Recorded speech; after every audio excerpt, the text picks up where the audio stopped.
But as bad as the CR is, I believe allowing Donald Trump to take even much more power via a government shutdown is a far worse option. A shutdown would allow Doge to shift into overdrive.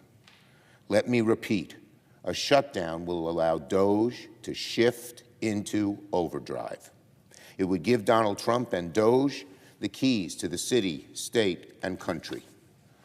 Donald Trump and Elon Musk would be free to destroy vital government services at a much faster rate than they can right now, and over a much broader field of destruction that they would render.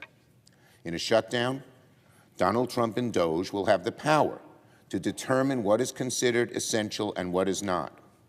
And their views on what is not essential would be mean and vicious, and would decimate vital services and cause unimaginable harm to the American people.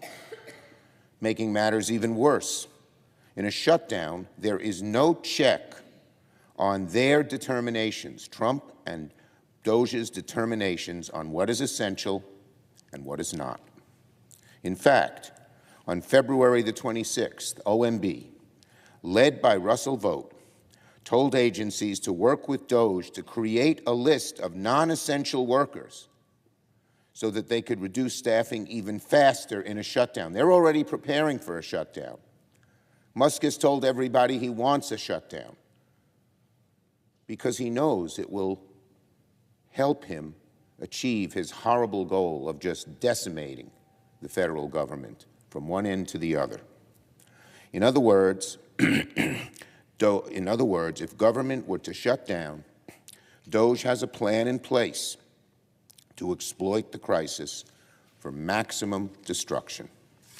In a shutdown, American families would be hurt in ways they almost have never been. It could disrupt regional Veterans Affairs offices, curtail mental health services, accelerate plans to slash-stash at Social Security offices. The list goes on and on and on of the damage, the severe damage they could do, virtually unchecked. And they can stay in a shutdown as long as they want.